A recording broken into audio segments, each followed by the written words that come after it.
os teus anjos aqui e derrama o Espírito Santo sobre nós. Ilumina-nos no estudo da tua palavra. É em nome de Jesus que pedimos. Amém, Senhor. Amém. Abra sua Bíblia em Daniel capítulo 12, verso 1. Daniel capítulo 12 e o verso 1. Nós vamos falar para vocês hoje sobre um tema. É a primeira vez que nós vamos abordar esse tema, sobre soldados de Cristo. Foi um tema que a minha esposa repetidas vezes me cobrou e me pediu: "Ô Samuel, quando é que você vai fazer aquele sermão sobre soldados de Cristo?" Sabem, queridos, às vezes nós vivemos aqui neste mundo pensando que aqui é um lugar bom. Pensamos que aqui é um lugar é um paraíso, que é um lugar de férias, de curtir. Não foi esse o propósito que Deus nos colocou aqui na terra. Não foi para passearmos pela terra. Não foi para fazermos turismo na terra. Não, queridos. Cada vez que eu leio a minha Bíblia e eu vejo estas cenas de Jesus e esse nome poderoso dado para ele de Miguel, esse nome me lembra de alguma coisa. O nome Miguel dado para Jesus me lembra de batalha, de guerra. E esse nome dado a Jesus nos lembra de que nós não estamos passeando na terra. Não estamos aqui andando para cima e para baixo, fazendo turismo, buscando o que é melhor, o que é mais agradável, o que é mais confortável, o que é mais gostoso. Não.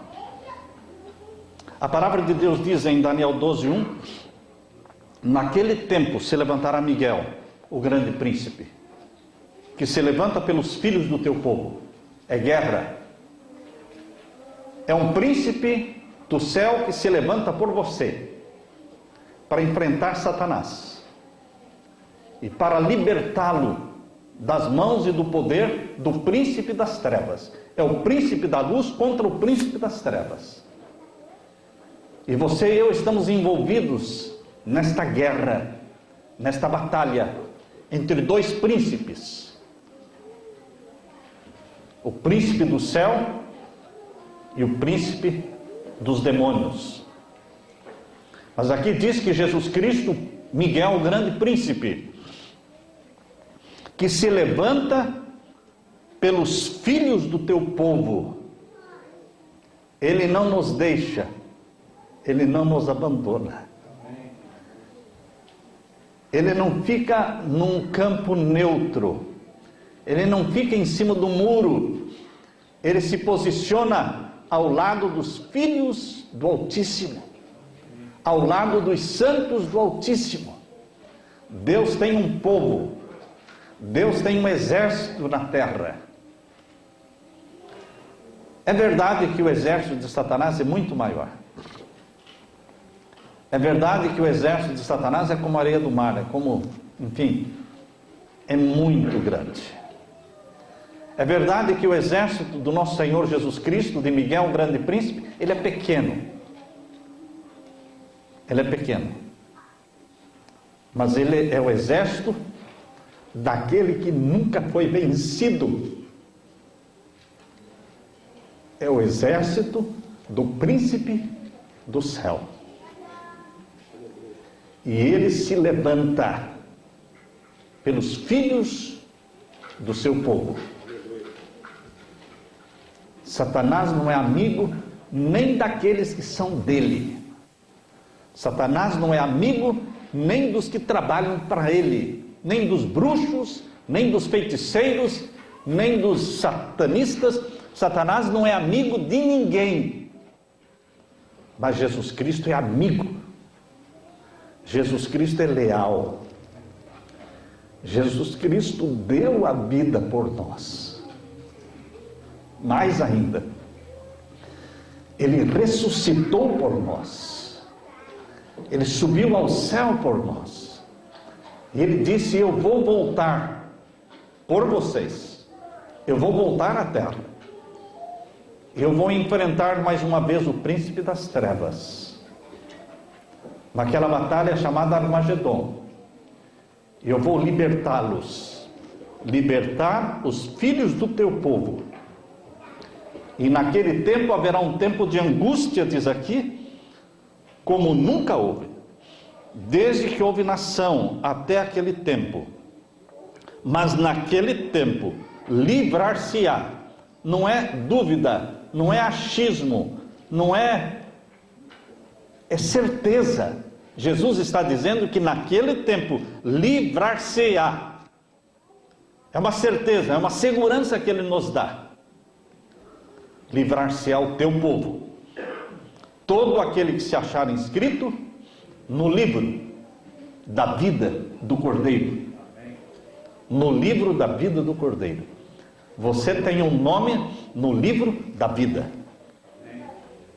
Você tem dúvida disso? Você duvida? Você fica sofrendo em angústia, em dúvida se o seu nome está no livro da vida ou não?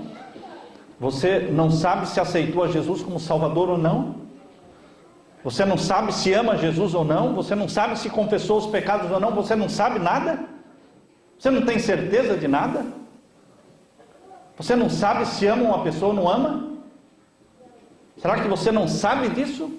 Será que não acontece nada dentro de você? Queridos, nós sabemos quem amamos. Nós sabemos do nosso amor a Jesus. Nós sabemos que entregamos a vida a Ele. Nós sabemos que Ele morreu, ressuscitou por nós e vai voltar por nós. Eu não tenho dúvida de que o meu nome, o nome da minha filha, do meu filho, da minha esposa, dos meus netos, o nome deles todos estão no livro da vida. Eu não tenho dúvida. Como é que posso ter dúvida disso? Cada um se conhece, você não se conhece, você não sabe o que vai lá dentro do seu coração. A quem pertence o seu coração, você não sabe a quem pertence o seu coração? Em quem se concentram as suas mais doces memórias? Você não sabe? Você tem que se analisar, você tem que se examinar. Miguel, grande príncipe, me lembra que eu não estou aqui passeando, eu estou aqui num campo de batalha. E num campo de batalha não se brinca. Num campo de batalha, quando um dorme, o outro fica vigiando. Porque nem na hora do sono você tem tranquilidade. Você está em perigo mesmo quando está dormindo. E quando nós oramos e nos entregamos nas mãos de Deus e colocamos a cabeça no travesseiro e dormimos, o anjo do Senhor fica rondando a nossa casa. Rondando a nossa casa. Porque não é seguro dormir sem ter o anjo do Senhor junto a você, protegendo seus filhos. Não é justo, não é seguro. Ontem eu li o meu filho falando de alguém que estava dormindo em casa e quando acordou, a criança não estava mais no quarto. Alguém entrou pela janela,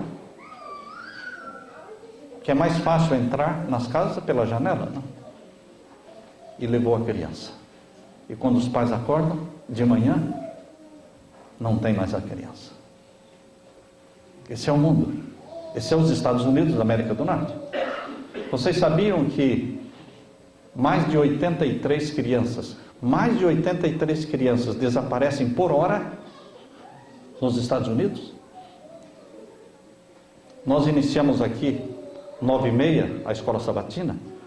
Agora estamos chegando ao meio-dia. Então, já estamos aqui mais de 2 horas, né? 83 crianças por hora somem e nunca mais são achadas. Crianças que somem nos Estados Unidos não são achadas. Por quê? Porque não é para ser achado mesmo.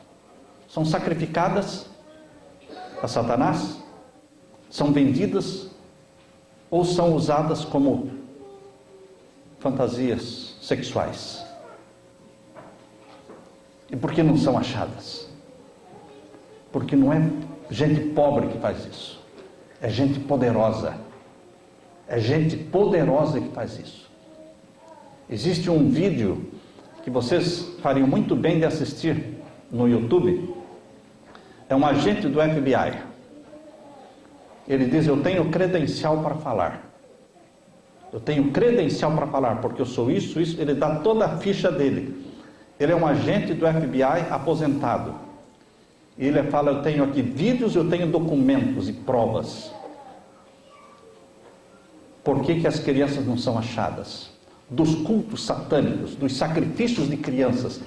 E como essas crianças, muitas delas são usadas sexualmente, molestadas, presas, enjauladas.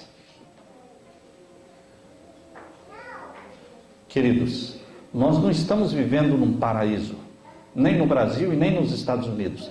Nós estamos vivendo num campo de batalha, e Satanás joga sujo. Satanás joga sujo. Não pense que ele trabalha dentro das regras. Não, ele é mentiroso, ele é enganoso, ele é um demônio. E o mundo está seguindo o programa dele. Nós estamos num campo de batalha. E é só Jesus, o Miguel, o grande príncipe, que pode nos libertar. E pode nos proteger as nossas crianças. Por isso, o nome Miguel me lembra guerra. Eu quero que você abra a Bíblia agora em 2ª carta de Paulo a Timóteo. 2ª carta de Paulo a Timóteo, capítulo 2, versos 3 a 5. 2ª carta de Paulo a Timóteo, capítulo 2, e os versos 3 a 5. Aqui nós lemos: sofre, pois, comigo. Ele está falando para você, meu irmão. Paulo está falando a Timóteo, mas está falando a cada um de vocês. Sofre, pois, comigo, meu irmão, as aflições como bom soldado de Cristo Jesus. Paulo está falando que você e eu somos soldados de Cristo. E soldado, imagina-se que seja bem disciplinado. Porque soldado indisciplinado não vai ficar aonde? No exército. Soldado bagunçado, disciplinado, relaxado, desleixado, que não gosta de ordem, não gosta de regra, não vai ficar no exército. Vai ser expulso do exército. O exército do nosso Senhor Jesus Cristo segue a mesma regra. É um exército formado por soldados de Cristo disciplinados, que foram treinados para obedecer. Não foram treinados para perguntar por quê? Por que eu devo fazer isso? Por que eu devo fazer aquilo? Por que eu não posso comer isso? Por que eu tenho que me vestir assim? Por que eu não posso ir em tal lugar? Soldado treinado não pergunta por quê, ele obedece. Ele cumpre a ordem, não questiona, não discute com o chefe. O chefe é Jesus, irmãos. Esse é o comandante, chefe. Ele é Jesus. E ele manda. E eu posso confiar cegamente. Só existe uma pessoa que eu confio cegamente: Jesus. Ninguém mais. Aqui na terra eu confio cegamente. Mas em Jesus eu confio cegamente. Eu não questiono, eu não discuto. Se ele falar pula, eu pulo. Eu não sei nadar, mas se ele mandar pula na água, eu pulo. O que vai acontecer, eu não sei. Mas se ele mandar, eu faço. Porque ele nunca dá uma ordem errada. Ele nunca pede para você algo que seja ruim para você. Ele pode transformar todas as situações. Portanto, Paulo está dizendo, sofre comigo o quê? As aflições. Soldado de Cristo tem aflição? Tem. Eu tenho aflições. Você tem aflições. Soldado de Cristo chora? Chora. Bastante. Porque Jesus chorou. Sofre sim. Sofre as aflições, diz aqui. Porque não estamos no céu, irmãos. É impossível não viver sofrendo. É impossível, porque nós estamos num campo de batalha e a maioria, nós vemos à nossa volta um exército enorme das trevas, liderados pelos demônios, que só defendem o que é pecado, só defendem o que não presta. E nós, querendo fazer a vontade de Deus, vamos sofrer sim, muitas aflições, como um bom soldado de Jesus. E o verso 4 agora: ninguém que luta se embaraça com negócios desta vida. Satanás quer nos embaraçar com os negócios desta vida. Satanás quer nos distrair com negócios desta vida. Ganhar mais e mais, comprar mais e mais, acumular mais e mais. Acumular, ganhar, economizar para ter mais, para ter mais, para ter mais. Satanás nos embaraça com os negócios desta vida. Mas Paulo está dizendo, inspirado pelo Espírito Santo, que o bom soldado de Cristo não fica se embaraçando e fica se enroscando com negócios desta vida, porque nós estamos aqui de passagem.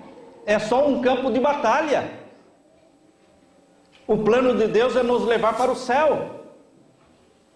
E a gente fica sonhando com coisas aqui, fazendo planos para a terra.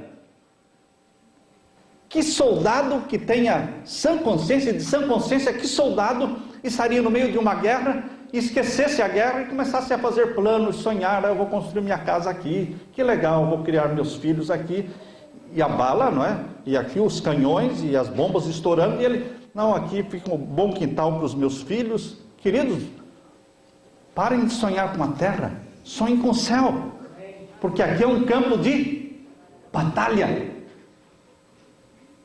Eles nos roubam os filhos, desvirtuam nossas crianças.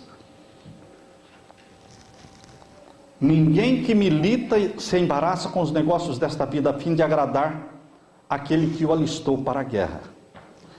E se alguém também milita, luta, não é coroado se não militar legitimamente. Lutar legitimamente é saber usar as armas providas para o combate.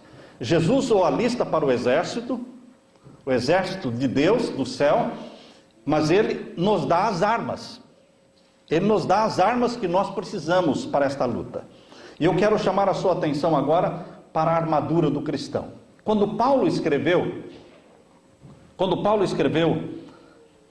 lá em Efésios capítulo 6, quando Paulo escreveu, ele estava acostumado com os soldados romanos.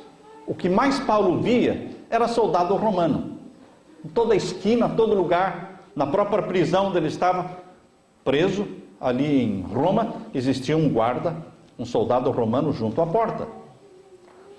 E ele prestava atenção na armadura do soldado romano. E quando ele escreveu aqui sobre a armadura do cristão, do soldado cristão, ele usou as mesmas peças que existiam, que os soldados romanos usavam. Por isso, abra sua Bíblia agora e vamos ler.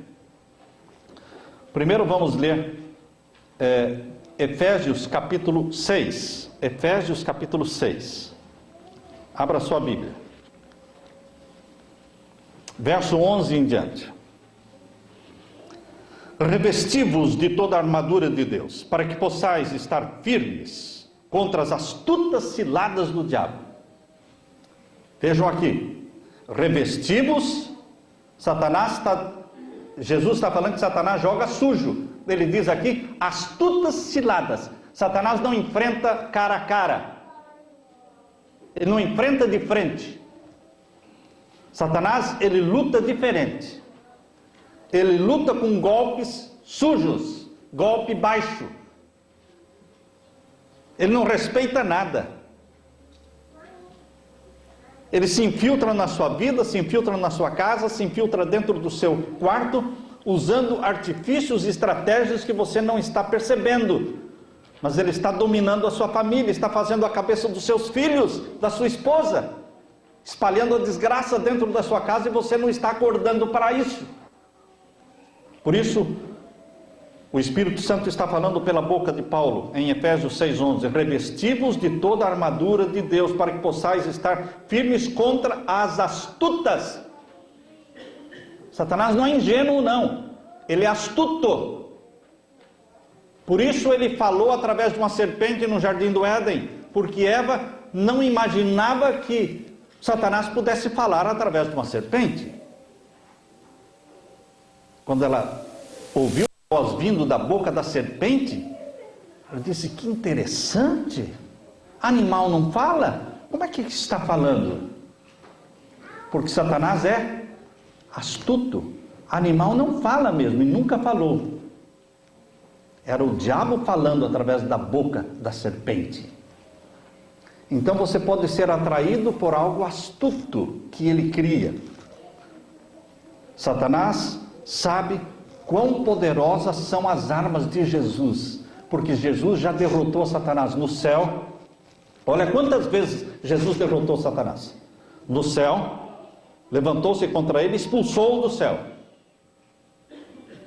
Aí Jesus nasceu aqui na terra, e após o batismo foi levado para o deserto, e lá depois de 40 dias Satanás tentou derrotá-lo, e novamente Jesus o derrotou. Satanás saiu humilhado de lá, e Jesus saiu de cabeça erguida, guiado pelo Espírito Santo. No Getsemane, quando oscilava na balança a sorte da humanidade, e Jesus estava pedindo: Pai, se possível, tira de mim este cálice.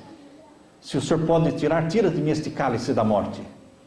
E a balança, onde estava a sorte da humanidade, salvação ou perdição da humanidade, oscilava.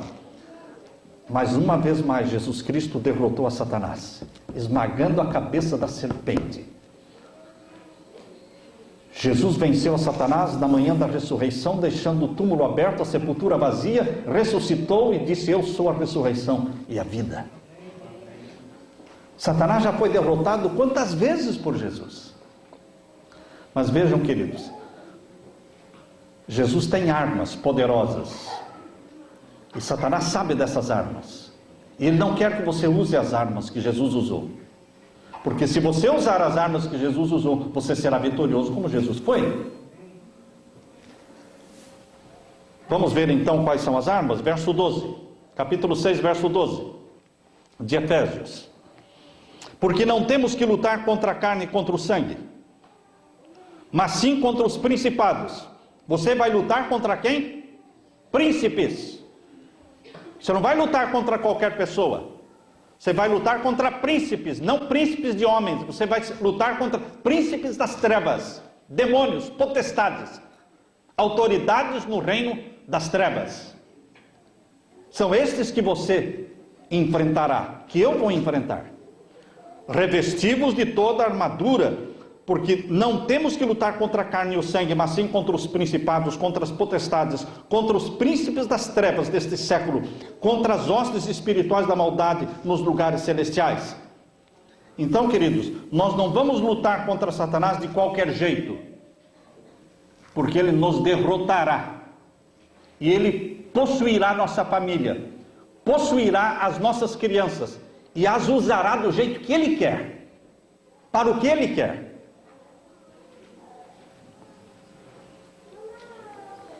Uma das mais bem-sucedidas estratégias de Satanás é a infiltração dentro da sua casa sem ser percebido. Quando ele consegue ter dentro da sua casa alguém que esteja do lado dele. Isso para ele. E quando ele consegue agentes dentro da igreja.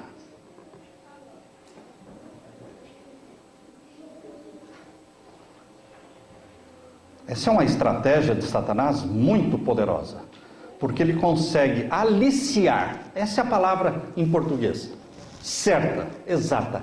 Ele consegue aliciar para o lado dele pessoas que estão dentro da igreja, que pertencem ao exército de Jesus, mas não trabalham para Jesus, estão a serviço de Satanás. Será que tem gente assim? Muitas. Tem sim. Se veste como o exército de Jesus, está usando a mesma farda, não é? E canta os hinos de louvor a Jesus, mas eles estão a serviço de quem? De Satanás. Eles se infiltram. Foi lá por volta de 1930, 1940, foi naquela década de 30, de 40, para mostrar como funcionam as coisas, irmãos. O pastor e professor Benjamin George Wilkinson nasceu em 1872, morreu em 1968. Um homem de Deus. Foi o primeiro PhD adventista. Hoje temos muitos doutores adventistas. Este foi o primeiro que conseguiu o PhD como pastor adventista. Escreveu 2 livros famosos, Verdade Triunfante, e o outro livro que ele escreveu, Nossa Bíblia Autorizada Vindicada, em 1930.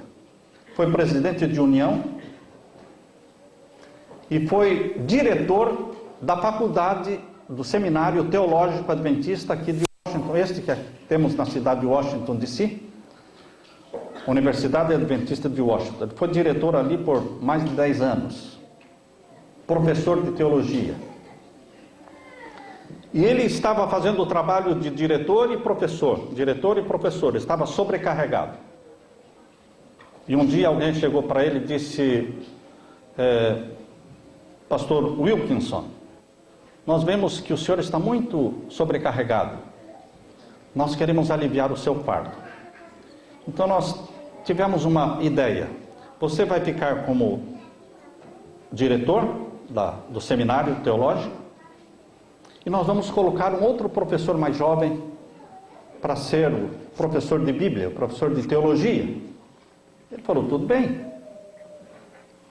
Passaram-se algumas semanas e os alunos começaram a vir ao professor Wilkinson e falaram, professor, o outro professor que colocaram no seu lugar, que está dando aula de teologia para nós, ele está nos ensinando umas coisas estranhas.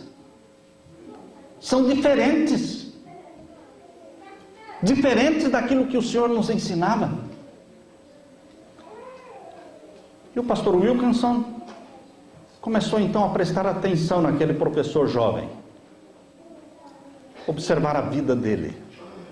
Naquele tempo, e eu acho que ainda assim é hoje, os professores tinham um correio ali, uma caixa de correio, com o nome de cada professor, toda a correspondência que chegava para o professor, colocavam naquela caixinha do professor. Era uma caixinha aberta, não era fechada. E ele então começou a prestar atenção na caixinha de correspondência daquele professor. Sempre olhava ali para ver que tipo de cartas ele recebia. E um dia ele viu uma carta lá dentro. E o envelope mostrava de onde veio a carta. Georgetown University. Universidade Jesuíta de Washington. Interessante.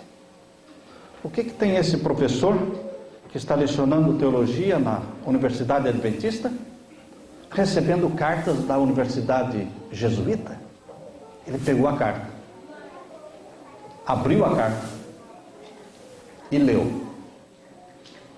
Aquele professor recebia mensalmente uma carta da Universidade Jesuíta com toda a matéria que ele deveria lecionar para os alunos da Escola de Teologia Adventista. Toda a orientação, todo o currículo. O professor Wilkinson chamou este professor e disse, eu sei quem é você. Eu sei de onde você veio. E eu sei o que você está ensinando. E o professor Wilkinson conta que em 1 hora esse professor sumiu da Universidade Adventista, desapareceu, nunca mais apareceu, nem voltou a buscar o salário. Agentes jesuítas infiltrados. Isso foi na década de 30, irmãos, para 40. Isso já naquele tempo. Uma das mais poderosas estratégias de Satanás é se infiltrar no meio do exército do nosso Senhor Jesus Cristo, para confundir as mentes, para dividir os pensamentos, para jogar pedra no caminho dos filhos de Deus, para distrair o exército de Jesus, para conduzir o exército de Jesus numa direção errada. Satanás joga sujo. Por isso Jesus Cristo está dando aqui uma armadura que nós devemos usar. A armadura começa aqui no capítulo 6, a partir do verso 14. Começam então as peças da armadura do soldado romano, que são as mesmas do soldado cristão. Vamos ver o verso 14 do capítulo 6. Estai, pois, firmes, tendo cingidos os vossos lombos. Às vezes nós não sabemos o que é lombo, né? Eu fui lá no dicionário, fui na Bíblia na linguagem de hoje. Na Bíblia na linguagem de hoje diz, colocando o cinturão da verdade. O soldado romano usava um cinturão largo de couro, que protegia toda essa parte aqui. E também servia para que ele colocasse as armas dele, pendurasse as armas, seja punhal, seja espada, ele colocava no cinturão. Paulo está dizendo que Deus quer que você coloque um cinturão chamado cinturão da verdade. O soldado de Cristo tem o cinturão da verdade. A verdade é a palavra de Deus. A verdade é Jesus. A verdade é a Bíblia. A verdade é a lei de Deus. E a verdade são todos os mandamentos da lei de Deus. Onde diz que a verdade é Jesus? João 14,6. Eu sou a verdade. Onde diz que a Bíblia é a verdade? João 17,17. A tua palavra é a verdade. Abra a sua Bíblia. Em João 17,17. Aqui lemos. Santifica-os na verdade. A tua palavra é a verdade. Onde diz que a lei de Deus é a verdade? Em Salmo 150, veja lá, 119 melhor, Salmo 119, verso 152. Salmo 119 e o verso 152. Aqui lemos. Veja qual é a verdade. Nós temos que vestir o cinturão da verdade. 142 melhor, verso 142 do Salmo 119. Aqui diz, a tua justiça é uma justiça eterna, e a tua lei é...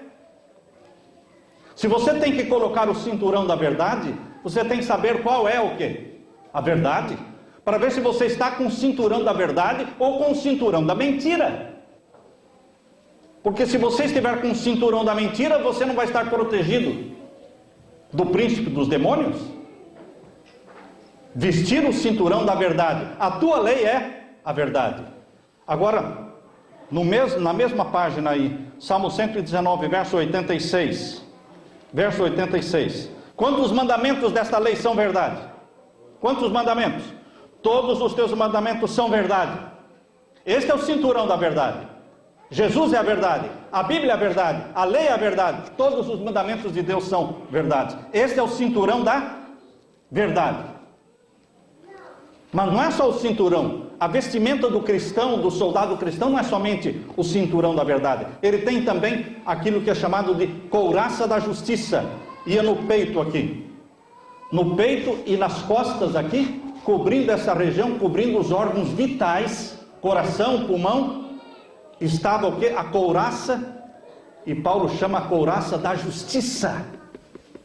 Que justiça humana? Não, a justiça de Jesus. Só Jesus é justo. Mas você pode ser justo em Jesus. Você pode ser justificado em Jesus, perdoado em Jesus. salvo em Jesus. Nós temos que vestir a couraça da justiça do nosso Senhor Jesus Cristo. E o que mais, além da couraça da justiça, do cinturão da verdade? O que mais temos? O escudo, tomando sobretudo o quê? Não, diz mais. Calçados os pés na preparação do Evangelho. O que é calçar os pés na preparação do Evangelho da paz? É calçar os sapatos da prontidão para anunciar a boa notícia da salvação, do Evangelho, da salvação em Jesus. Calçando os pés com a pregação do Evangelho. O soldado romano usava calçados. Os soldados romanos eram mais bem preparados do que os outros, porque ele tinha toda essa armadura que os outros exércitos não tinham. Era muito difícil ter sapatos naquele tempo, mas os soldados romanos, eles usavam sapatos e usavam uma caneleira. Uma caneleira fazia como se fosse uma bota, não é? Uma caneleira que protegia a perna, protegia os pés. E o soldado cristão deve calçar os sapatos da pregação do Evangelho. E o que mais? Depois dos calçados, vem o quê? O escudo da fé. De que adianta toda essa armadura se não tiver um escudo? Tem que ter um escudo. O escudo é com o que ele se defendia dos dardos, das lanças, das flechas. Ele tinha o escudo, ele se protegia atrás e debaixo do escudo. O soldado de Cristo, ele tem o escudo da fé. Como é que Satanás vai abalar a sua fé se vocês usam o escudo da fé? Você tem o cinturão da verdade, você tem a couraça da justiça, você usa o escudo da fé para se defender das mentiras do evolucionismo, das mentiras do lesbianismo, das mentiras do casamento com o mesmo sexo. O mundo está cheio de mentiras.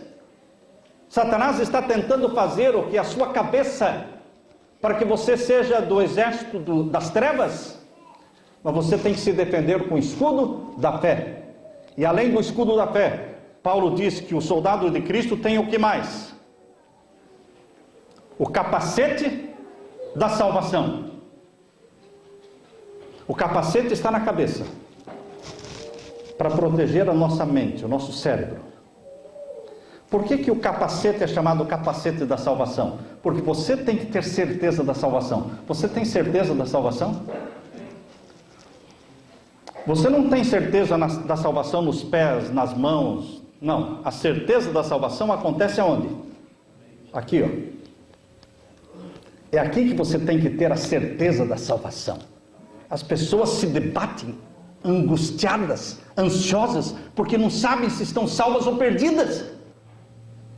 Satanás se alegra com isso, porque Deus quer que você vista o capacete da salvação, tenha certeza de que está salvo ou perdido. Como é que eu não sei se eu estou salvo ou perdido? Será que não dá para saber, não? Ah, não, pastor, isso só quando Jesus voltar que a gente descobre. Eu vou deixar para descobrir na volta de Jesus, quando não tem mais graça? A porta da graça já se fechou, e agora na volta de Jesus eu vou descobrir se estou salvo ou perdido? Eu vou deixar para descobrir isso lá? Não, irmãos, não. Jesus disse, quando você tiver que acertar as coisas com o seu inimigo, você já acerta no meio do... Lembra o que Jesus falou? Quando você tem que acertar alguma coisa com alguém que está inimigo seu, você já acerta no meio do caminho, não na frente do juiz. Não é na frente do juiz que você vai acertar. Jesus falou, acerta no meio do caminho. Você não vai deixar para acertar na frente do juiz. Você vai deixar a questão da sua salvação, sua perdição, para resolver isso na frente do juiz? Quando o juiz da terra estiver descendo, aí você vai decidir a questão? Não, irmão. Nós decidimos isso antes. Agora eu tenho que saber se eu estou salvo ou perdido. O que me dá a certeza da salvação? A confissão dos pecados. Jesus já morreu na cruz por mim e por você. Eu só tenho que confessar os meus pecados a Ele. E quando você confessa os pecados, você está salvo ou perdido? Se você confessar os pecados e continuar perdido, então, irmãos, para que vale confissão? Então não existe graça. A graça é dar salvação ao pecador arrependido, que confessou.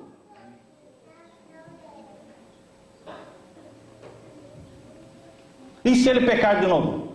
Deus não está nem cogitando isso. Porque se ele pecar de novo e pedir perdão, Deus perdoa de novo. Ah, mas aí é safadeza. Irmãos, para vocês é safadeza, para Deus é graça. Vocês entendem o que é graça?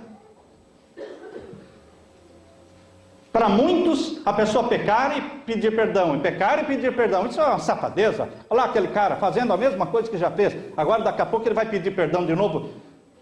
Não, queridos, isso é graça. Bendito seja o Senhor Deus pela graça. É pela graça que somos salvos. E nós temos que ter a certeza da salvação. Só não tem certeza da salvação quem não confessou, quem não chorou os seus pecados. Nós temos que aprender a derramar lágrimas pelos nossos pecados. Não é feio chorar, não. Chore pelos seus pecados.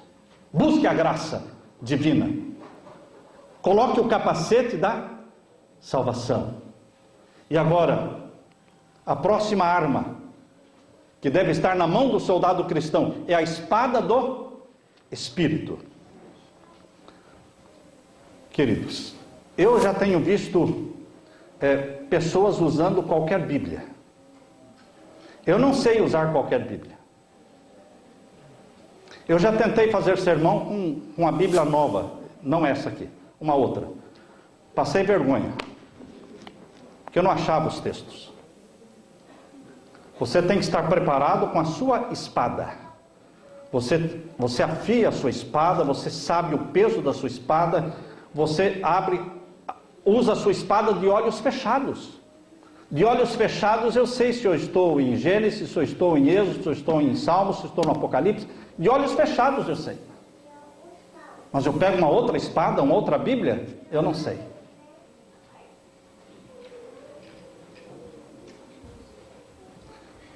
Nós temos que conhecer e usar a nossa espada. Você pode sublinhar a sua espada. Sublinhe a sua espada. Torne-a uma espada colorida, pintada, porque você vai conhecer os pontos fortes da sua espada, da Bíblia, a palavra de Deus. Os textos fortes, os textos que mais significado têm para você. As promessas que mais fazem sentido na sua vida vão estar grifadas, vão estar sublinhadas, pintadas, coloridas. Saiba e use a espada do Espírito, a palavra de Deus. Queridos, só que Paulo, ele viu toda a armadura do cristão, do soldado romano, e transferiu isso para o soldado cristão. Só que ele percebeu que o soldado romano não tinha uma arma que o cristão tem. Ele acrescentou uma arma. Agora no verso seguinte. Leia agora no capítulo 6. Vejam a arma que Paulo acrescentou na armadura do soldado cristão, no capítulo 6. E o verso 18, né? Verso 18. Me diga qual foi a arma que Paulo acrescentou e que o soldado romano não tinha. Verso 18. Orando em todo o tempo. Quando você deve orar? Todo o tempo. De madrugada, quando você se levanta para ir no banheiro, ou quando perde o sono, ou quando você está dirigindo, quando está trabalhando, todo o tempo é hora de orar. Orando todo o tempo, com toda a oração e súplica no Espírito, e vigiando. Orar e vigiar. Nisto com toda perseverança e súplica por todos os santos. Queridos, de que vale a espada do Espírito? De que vale o capacete da salvação? De que vale o escudo? De que vale a couraça? Se você não ora. Me diga agora, que valor tem toda a armadura do cristão sem oração?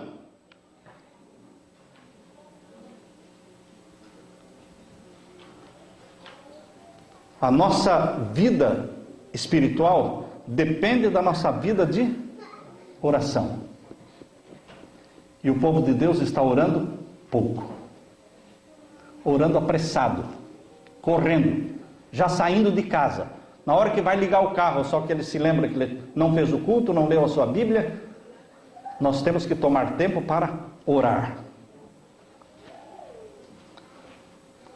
Jesus disse que quando nós nos alistamos no exército dele, ele cuida do que nós necessitamos.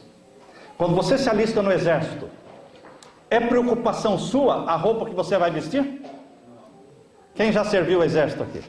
Você entra, você já recebe o quê? A farda. Você recebe também o quê? Cap, né? Você recebe também a botina.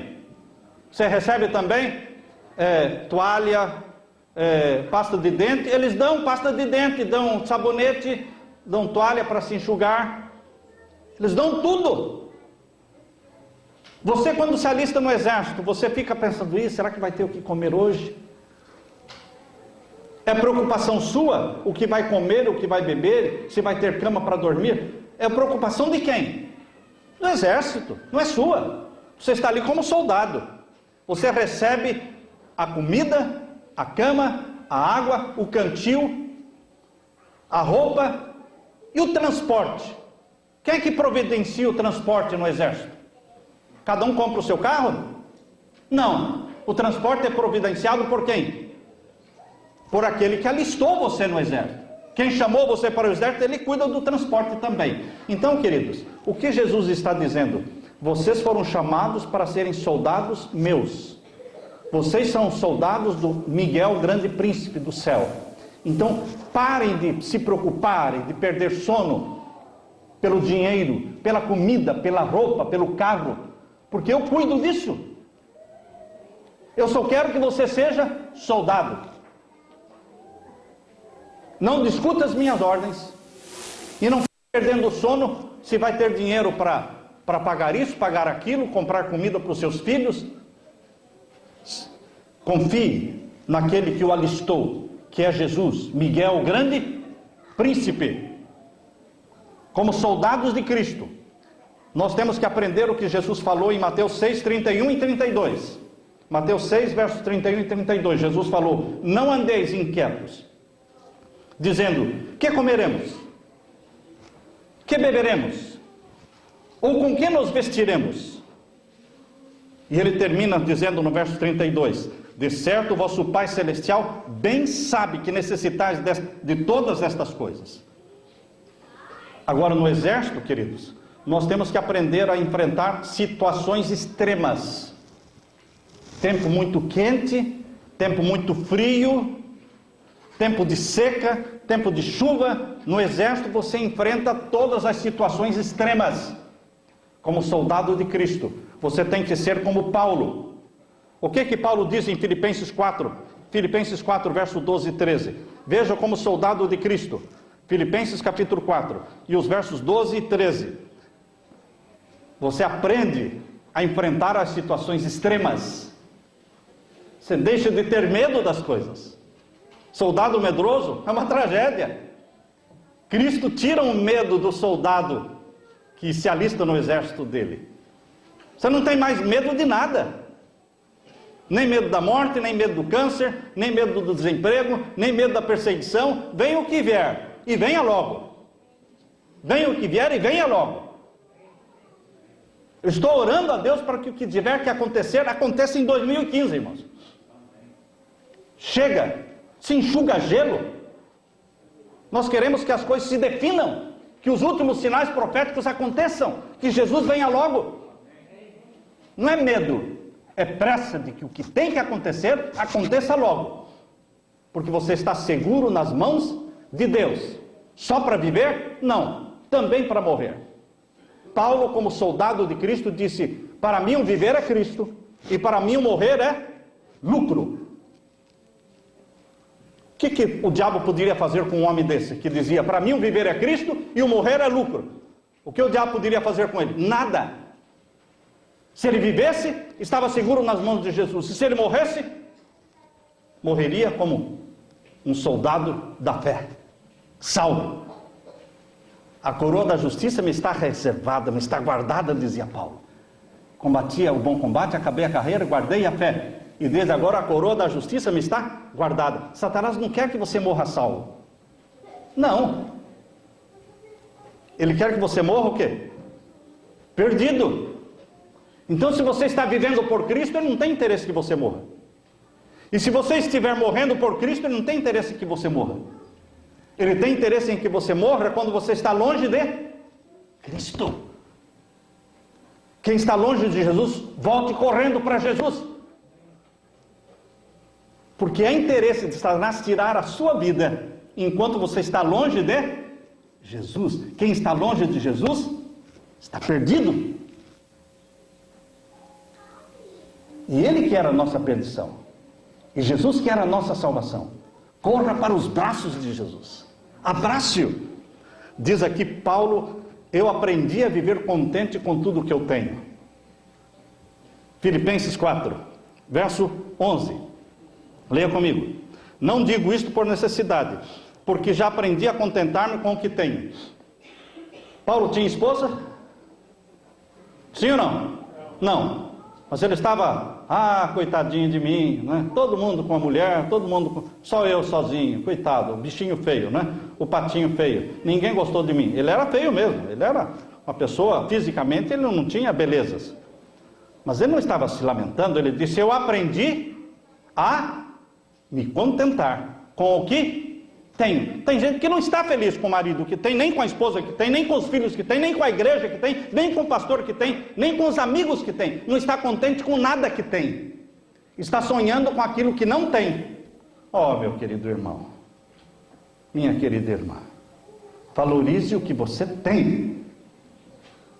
E fuja desta síndrome da grama mais verde. Fuja disso. Porque isso é uma ilusão, achar que o que os outros têm é melhor do que o que eu tenho. Esse é um mito da grama mais verde. Não. Fuja deste mito. Valorize o que você tem, a salvação que você tem, os filhos que você tem, a família que você tem. Dê glória a Deus, porque Deus se alegra quando nós o louvamos pelo que temos. E quando nós o louvamos pelo que temos, e o que temos não é tão bom, Ele melhora o que temos. Ele melhora. Ele está me louvando por esse homem, por essa mulher, por esses filhos, me louvando, e eu vejo que os filhos não estão tão bons. Eu vou melhorar esses filhos. Porque Ele está me louvando pelos filhos que tem, pela família que tem. Ele melhora a nossa família. Ora, reclame da família para ver. Vai ficar pior. Vai ficar pior. Paulo disse: eu aprendi.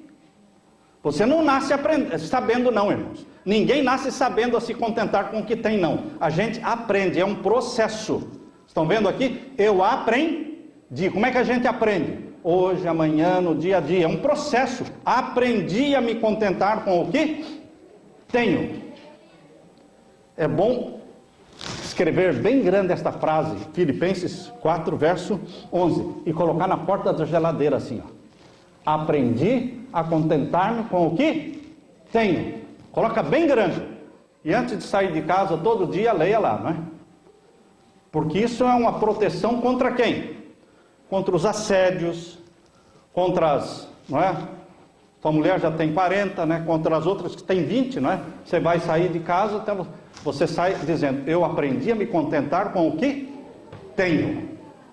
Vivo feliz e louvo a Deus pelo que eu tenho. E o que mais disse Paulo? Verso 12. Sei estar o quê? Abatido. O soldado de Cristo enfrenta situações extremas. Muito quente, muito frio, muita comida, pouca comida, noite sem dormir. São situações extremas. Paulo diz: sei estar abatido. E sei também ter abundância. De toda maneira, em todas as coisas, estou o quê? Instruído. Jesus treina os seus soldados. Em todas as coisas, de toda maneira, estou o quê? Instruído. Aquele que se alista no exército de Jesus, meu irmão, ele é treinado pelo Espírito Santo. O Espírito Santo nos treina, nos capacita nos dá discernimento, nos dá sabedoria. Eu sou instruído em todas as coisas, de todas as maneiras, Paulo está dizendo, tanto a ter fartura como a ter fome, tanto a ter abundância como a padecer necessidade. Por isso que Paulo diz, esse grito de vitória, no capítulo 4, verso 13, veja o grito de vitória de Paulo: posso todas as coisas naquele que me fortalece. Eu tenho ouvido e visto muitos sermões em cima de Filipenses 4,13, mas eu não ouço sermões em cima de Filipenses 4, verso 11 a 12. O grito do verso 13, irmãos, de vitória, só é válido para aqueles que passaram pelo verso 11 e 12. Você reclama de tudo que tem, você está descontente com tudo que tem, e aí no verso 13 você diz, posso todas as coisas naquele... Pode nada. Isso é só blá blá blá, isso é só da boca para fora. É bonito o verso é bonito. Eu ouço as pessoas dizendo, posso todas as coisas, mas ele é um mentiroso. Ele é uma pessoa safada, desonesta, e ele posso todas as coisas naquele que me fortalece. Pode nada, porque você não sabe ainda, não passou pela experiência dos versos 11 e 12. Aprender a se contentar com o que tem, e dar glória a Deus pelo que você tem. Sofre comigo as aflições, como um bom soldado de Cristo. Queridos, terminando, alguns soldados que têm estado na frente da batalha, caem, tombam por terra, morrem como mártires. E são milhares de mártires cada ano. Os jornais não mostram, a televisão não mostra. Você vai ver no YouTube alguns vídeos. Quantos milhares, mais de 100 mil mártires por ano. Mais de 100 mil mártires por ano. E o mundo cristão nem está sabendo desses milhares que estão morrendo, tombando na fé, por amor a Jesus. Tudo isso é escondido. É uma arma de Satanás esconder estas coisas. Mas, queridos, alguns estão tombando na fé, mas estão caindo no posto do dever. Fiéis. Estavam empunhando a bandeira de Jesus e foram mortos. E a bandeira caiu no chão. E Deus está esperando para ver quem vai pegar a bandeira. Quando a bandeira cai, ela não pode ficar caída, porque a bandeira de Emanuel é a bandeira ensanguentada de Jesus. Deus quer pessoas que, quando vê alguém tombando, chegue e pegue a bandeira e levante. E levante. Ano após ano, vemos soldados de Cristo tombando. A bandeira de Jesus não pode ficar caída. Quando um herói de Deus tomba, alguém precisa empunhar o estandarte do Evangelho de nosso Senhor. Não existe um só momento de trégua. Me dá um break aí. Não existe break, irmãos. Não existe trégua. I'm sorry. Eu gostaria de falar para vocês que existe um break. Existe uma trégua, mas não existe. Satanás não respeita trégua nenhuma. Não existe um só momento de trégua. Nós temos que cerrar fileiras, apanhar o estandarte das mãos paralisadas pela morte, e com renovada energia defender a verdade e a honra de Jesus, como nunca antes. Tem de ser feita resistência contra o pecado, resistência contra os poderes das trevas. O tempo em que vivemos requer enérgica, resoluta atividade da parte daqueles que creem na verdade presente. Devemos ensinar a verdade, pela palavra, pelo exemplo que damos.